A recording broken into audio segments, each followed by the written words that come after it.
Hello dear students, welcome to our channel. Today we are discussing about the second part of drug administration and drug dose calculation. Second part start करते हैं. हमारा second part का first topic है parental medication. तो parental medication कौन कौन सी parental medication होते हैं? मेडिकेशन का डिफरेंट टाइप्स हैं. ओरल मेडिकेशन है, पेरेंटल मेडिकेशन. तो पेरेंटल मेडिकेशन का मतलब क्या है? पेरेंटल मेडिकेशन का मतलब है पेरा plus enteral, means outside the GI tract. पेरा प्लस एंट्रल. एंट्रम आपने एंट्रिक फीवर का नाम सुना होगा, जैसे कि टाइफाइड का दूसरा नाम होता है एंट्रिक फीवर. तो एंट्रिक फीवर है तो उसी से एंट्रल वर्ड लिया गया है. ये इंटेस्टाइन को डिनोट करता है. पेरा का मतलब है आउटसाइड और एंट्रम का मतलब एंट्रल का मतलब है जीआई ट्रैक्ट. तो आउटसाइड द जीआई ट्रैक्ट जो भी मेडिसिन एडमिनिस्टर की जाती हैं उन सारी मेडिसिन को किस कैटेगरी में रखा गया है? पेरेंटल मेडिकेशन के अंदर रखा गया है. नेक्स्ट वन है parental medications are administered by the intravenous route, intramuscular, subcutaneous और intradermal injection.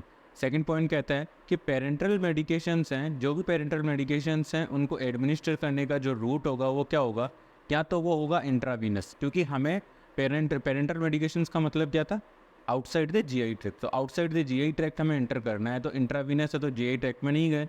इंट्रामस्कुलर फिर भी हम जीआई ट्रैक्ट में नहीं है. सबक्यूटेनियस वो भी जीआई ट्रैक्ट के बाहर ही है. इंट्राडर्मल इंजेक्शंस वो भी जीआई ट्रैक्ट के बाहर है. तो ये जो सारे रूट है, चारों रूट, इंट्रावीनस, इंट्रामस्कुलर, सबक्यूटेनियस और इंट्राडर्मल, ये parenteral route of drug administration है, जिनके अंदर जो ड्रग है वो जीआई ट्रैक्ट में एंटर नहीं करती है. नेक्स्ट है the nurse should not administer more than 3 ml through IM injection, not more than 1 ml through subcutaneous injection site because larger volume are difficult for an injection site to absorb. इस third point के अंदर ये कहा गया है कि जब भी एक नर्स को 3 ml से ज़्यादा IM इंजेक्शन नहीं लगाना है, अगर मान लीजिए आपका जो IM इंट्रामस्कुलर इंजेक्शन लगाना है और जो वॉल्यूम है मेडिसिन का वो 3 ml से ज़्यादा हो रहा है, तो वो मेडिसिन IM नहीं लगानी है. बिकॉज क्योंकि अगर आप 3 ml से ज़्यादा लगाओगे तो वहाँ की जो ड्रग एडमिनिस्ट्रेशन की जो साइट थी आपकी, उस साइट की वजह से उस साइट पे क्या होगा? एब्जॉर्प्शन का वो डिफ़िकल्ट हो जाएगा. और not more than 1 ml via subcutaneous route. तो 1 ml से ज़्यादा सबक्यूटेनियस रूट से नहीं देना है और 3 ml से ज़्यादा IM इंजेक्शन के थ्रू हमें ड्रग एडमिनिस्टर नहीं करनी है. क्यों नहीं करनी है? क्योंकि बिकॉज लार्जर वॉल्यूम, जो आप एक्स्ट्रा वॉल्यूम दे रहे हो, 3 ml से ज़्यादा दे रहे हो या सबक्यूटेनियस में आप 1 ml से ज़्यादा दे रहे हो, तो उस वॉल्यूम की वजह से क्या हो सकता है? एक्स्ट्रा जो वॉल्यूम दिया है उस वॉल्यूम क्या करेगा? डिफ़िकल्ट करेगा इंजेक्शन साइट पर एब्जॉर्प्शन के लिए, और जो भी आपकी मेडिसिन है उसका एब्जॉर्प्शन नहीं हो पाएगा. इसीलिए हमें क्या करना है? जो भी IM रूट है, IM रूट के थ्रू हमें क्या करना है?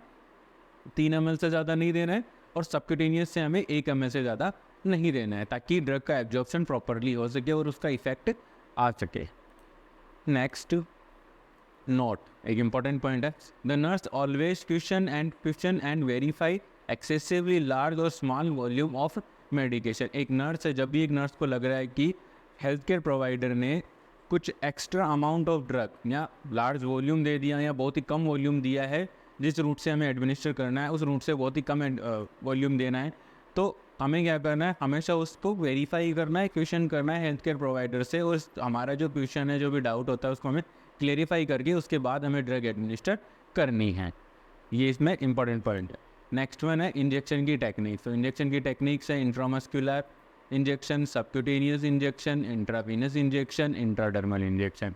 जैसा कि हम सब देख सकते हैं डायग्राम के अंदर, इंट्रामस्कुलर इंजेक्शन है वो इंट्रामस्कुलर इंजेक्शन है, उसके अंदर जो निडल का जो एंगल होता है वो स्किन और निडल का एंगल होता है वो होता है 90 डिग्री होता है, और डीप IM जाता है, मसल्स तक जाते हैं. तो 90 डिग्री एंगल पे आप कोई भी इंजेक्शन लगा रही हो वो कौन सा होगा?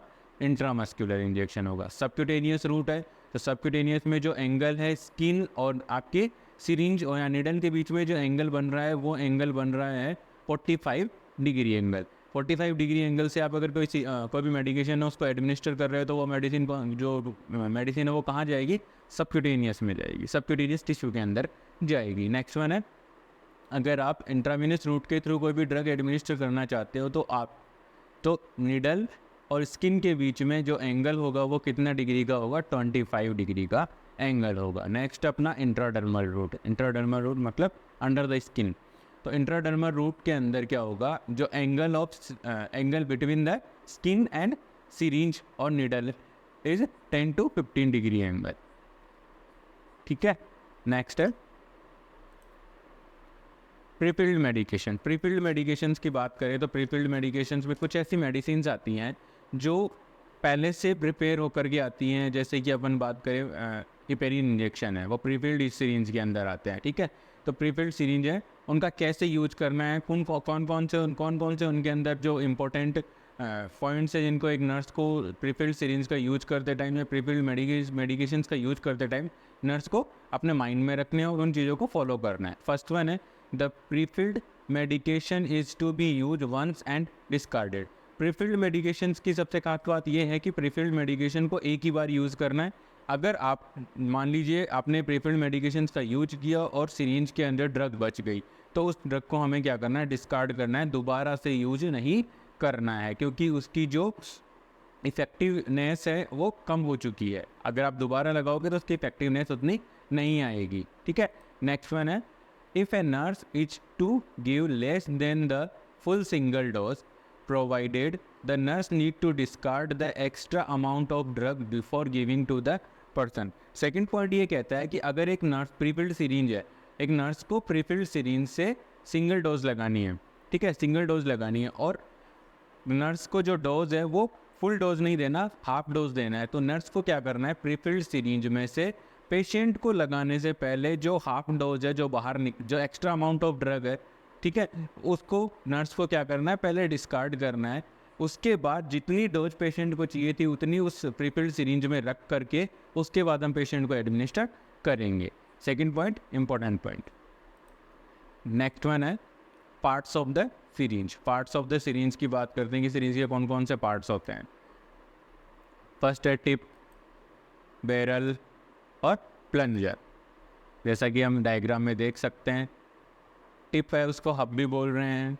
नेक्स्ट है बैरल, जो शाफ्ट होती है सिरिंज की उसके ऊपर बैरल होता है, और बैरल क्या होता है, कैलिब्रेटेड होता है। कैलिब्रेटेड का मतलब उस पर मार्किंग्स डिनोट की हुई होती हैं।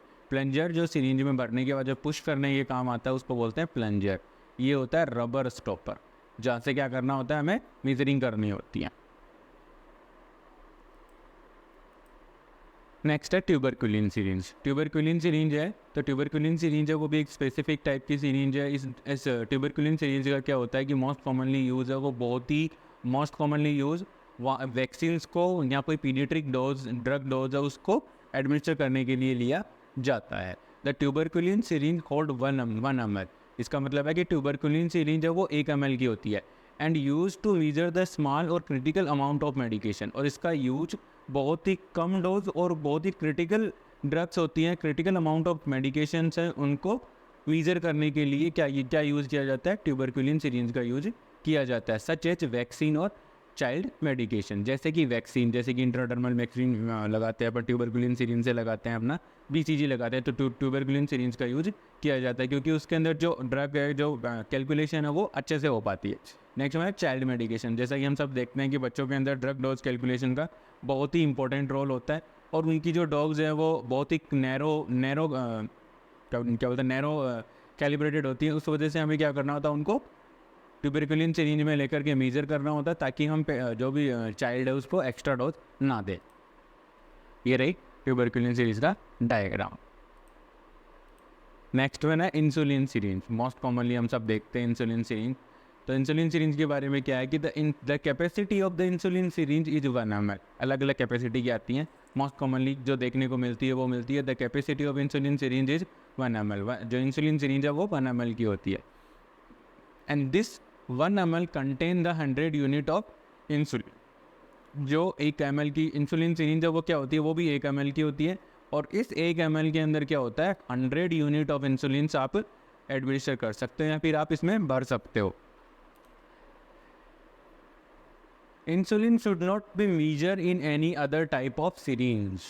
सबसे important point, insulin should not be measure in any other type of syringe. किसी भी दूसरी टाइप की सिरिंज के अंदर इंसुलिन को मेज़र नहीं करना है, क्योंकि उस सिरिंज के अंदर आप मेज़र करोगे तो हो सकता है कैलकुलेशन डोज कैलकुलेशन में मेज़र करते समय कोई ना कोई एरर हो, और उस वजह से हो सकता है पेशेंट को एक्स्ट्रा अमाउंट ऑफ इंसुलिन लग जाता है, और उस वजह से क्या होगा, पेशेंट हाइपोग्लाइसीमिया में जा करके डेथ वगैरह होने के या कोई भी कॉम्प्लिकेशन अराइज होने के चांसेस होते हैं। ये रही इंसुलिन सिरिंज का डायग्राम। जो भी कैलिब्रेटेड मार्किंग है वो 100 तक है, और ये जो 100 यूनिट्स हैं वो क्या होती है 1 ml। पूरी सिरिंज है उसमें 1 ml भर सकते हैं, और 100 unit 100 unit is equal to 1 ml। Next one हमारा पॉइंट है की पॉइंट, सबसे इंपॉर्टेंट पॉइंट्स हैं वो क्या है। If the insulin prescription state to administer regular insulin and NPH insulin. NPH insulin का फुल फॉर्म क्या होगा, न्यूट्रल प्रोटामाइन हेगोड्रोन इंसुलिन। तो अगर एक प्रिस्क्रिप्शन है, हमें मिला है प्रिस्क्रिप्शन मिला है, तो उसमें लिखा गया है कि हमें क्या करना है, एक नर्स को क्या करना है, रेगुलर इंसुलिन और NPH इंसुलिन दोनों को एडमिनिस्टर करना है। तो नर्स को क्या ध्यान रखना है, देखिए, combine the both type of insulin in the same syringe. Nurse को क्या करना है, दोनों इंसुलिन को एक ही सिरिंज के अंदर भर लेना है, ठीक है। बार बार पेशेंट को प्रिक नहीं करने हैं, एक इंसुलिन को डोज एडमिनिस्टर करने के लिए बार बार प्रिक नहीं करने हैं। दोनों डोज को आप एक साथ मिक्स कर सकते हो। दोनों डोज कौन सी, रेगुलर इंसुलिन और NPH इंसुलिन। नेक्स्ट वन है द नर्स, इंपॉर्टेंट पॉइंट है, बहुत बार क्वेश्चन पूछा जाता है कम्पिटिटिव एग्जाम्स के अंदर कि नर्स को सबसे पहले कौन सा इंसुलिन, रेगुलर इंसुलिन ड्रॉ करना चाहिए या फिर NPH इंसुलिन ड्रॉ करना चाहिए। आप देखिए समझिए, the nurse draw the regular insulin into the insulin syringe first. Nurse को क्या करना है, सबसे पहले इंसुलिन सिरिंज के अंदर रेगुलर इंसुलिन को ड्रॉ करना है, रेगुलर इंसुलिन को क्या करना है, भरना है। Then draw the NPH insulin, और उसके बाद नर्स को क्या करना है, NPH इंसुलिन को लेना है। नर्स को सबसे पहले इंसुलिन सिरिंज के अंदर कौन सा इंसुलिन लेना है, रेगुलर इंसुलिन लेना है, और उसके बाद लेना है NPH इंसुलिन, ठीक है। Next point, mnemonic to remember, ये याद कैसे रखें, इसको याद रखने का तरीका है अपना फॉर्मूला है RN जैसे कि रजिस्टर्ड नर्स, और RN का मतलब यहाँ पे RN का मतलब होगा सबसे पहले रेगुलर और उसके बाद NPH इंसुलिन आएगा, ठीक है। नेक्स्ट वन है रेगुलर इंसुलिन क्यों लेना है, रेगुलर इंसुलिन क्यों लेना है, उसका रीज़न देखिए। रेगुलर इंसुलिन की जो वायल होती है वो क्लियर होती है, और NPH इंसुलिन की जो वायल होती है, नेचुरल प्रोटामाइन हेगोड्रोन इंसुलिन की जो वायल होती है वो होती है क्या होती है, क्लाउडी इन वायल, ठीक है। वो थोड़ा क्लाउडी अपीयरेंस देता है, और जो रेगुलर इंसुलिन है वो क्या होता है, क्लियर इंसुलिन होता है। रेगुलर इंसुलिन इज, रीज़न देखिए क्यों ड्रॉ करना है first, regular insulin is draw first in the syringe because it's clear. Regular insulin इसलिए लेते हैं क्योंकि ये क्लियर होता है, ठीक है। And then draw the NPH insulin so that it prevent the cloudy insulin from entering into the clearly insulin bottle और वायल। मतलब इस पॉइंट के कहने का मतलब है कि यहाँ पे एक नर्स को क्या करना है, सबसे पहले इंसुलिन सिरिंज के अंदर रेगुलर इंसुलिन को लेना है। रेगुलर इंसुलिन क्यों लेना है, क्योंकि रेगुलर इंसुलिन की जो वायल होती है फिर की जो अपीयरेंस होती है वो क्लियर होती है, और जो NPH इंसुलिन होता है उसकी जो वायल में जो उसकी अपीयरेंस होती है वो होती है क्लाउडी। अगर अपन NPH को पहले लेंगे तो क्या हो सकता है कि अपन जब रेगुलर इंसुलिन भर रहे हैं तो उसमें से NPH इंसुलिन उसके अंदर पुश हो जाए, और पुश हो जाएगा तो क्या होगा, पूरी वायल है वो क्या हो जाएगी, जो रेगुलर इंसुलिन की जो वायल थी वो क्या थी, क्लियर थी, और पूरी वायल क्या हो जाएगी, क्लाउडी हो जाएगी, और उस वजह से वो डीनेचर्ड होने के चांसेस हो जाते हैं। तो इसीलिए सबसे पहले नर्स को क्या करना है, सबसे पहले इंसुलिन सिरिंज के अंदर रेगुलर इंसुलिन को भरना है, उसके बाद नर्स क्या करेगी, NPH इंसुलिन को भरेगी, ताकि जो क्लाउडी इंसुलिन, मतलब क्लाउडी इंसुलिन कौन सा, NPH इंसुलिन है, NPH इंसुलिन क्या नहीं कर पाए, कंटामिनेटेड ना कर पाए जो भी रेगुलर इंसुलिन की वायल है। ये क्वेश्चन बहुत बार कॉम्पिटिटिव एग्जाम्स में पूछा जाता है, प्लीज़ कीप इन माइंड। देख लीजिए, सबसे पहले रेगुलर इंसुलिन, उसके बाद NPH इंसुलिन, पहले रेगुलर R और फिर N, अपना जो फॉर्मूला था वो यहाँ पे फॉलो किया गया है।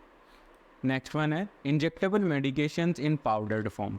कौन कौन सी ऐसी इंजेक्टेबल मेडिकेशंस है जो पाउडर्ड फॉर्म में जो आती हैं, जो इंजेक्टेबल मेडिकेशंस है वो पाउडर फॉर्म में भी आती है, जैसे कि मोनोसेप आता है, अमोक्सिसिलिन पोटेशियम क्लेविनेट पाउडर्ड फॉर्म में आता है, ठीक है, आर्टिसोनेट इंजेक्शन पाउडर्ड फॉर्म के अंदर है। तो वो सारी चीज़ें जो भी मेडिसिन है वो पाउडर्ड फॉर्म में हैं, वो क्यों आती हैं, कैसा उनका डाइल्यूशन होता है, वो सब हम देखते हैं।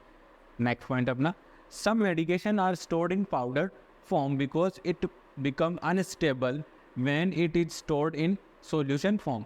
इस पॉइंट का मतलब है, इस पॉइंट में क्या कहा जा रहा है कि जो पाउडर, जो सम मेडिकेशन है उनको पाउडर फॉर्म में स्टोर किया जाता है। कुछ ऐसी मेडिसिन है जिनको पाउडर फॉर्म में स्टोर किया जाता है, जैसे कि मोनोसेप और अमोक्सिसिलिन पोटेशियम क्लेविनेट, ठीक है।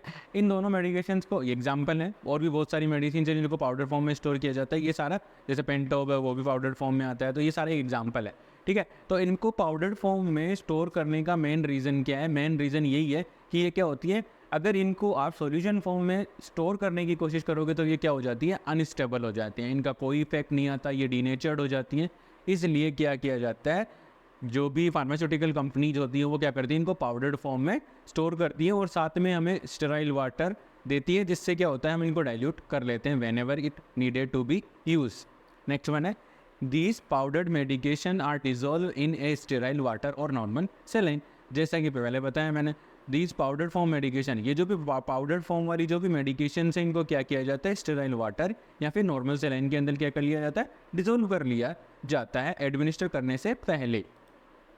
नेक्स्ट वन है, when the powdered form medication is dissolve in diluent. Diluent मतलब स्टेराइल वाटर, और नॉर्मल सेलाइन की बात हो रही है, डाइल्यूएंट का मतलब है स्टेराइल वाटर जिसमें अपने को घोलना है, ठीक है, जिससे अपन उस पाउडर फॉर्म को लिक्विड फॉर्म में कन्वर्ट करेंगे, या जिसके साथ अपन उसको मिक्स करेंगे। तो नॉर्मली यहाँ पे क्या किया, डाइल्यूएंट का मतलब क्या हो गया, स्टेराइल वाटर और नॉर्मल सेलाइन।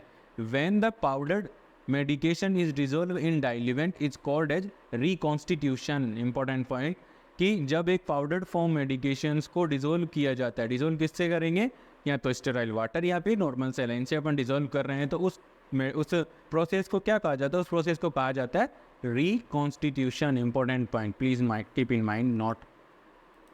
नेक्स्ट वन है, रिकॉन्स्टिट्यूशन का प्रोसीजर क्या होता है। देखिए, before reconstitution any medication, before reconstitution any medication read the direction carefully on the label of medication.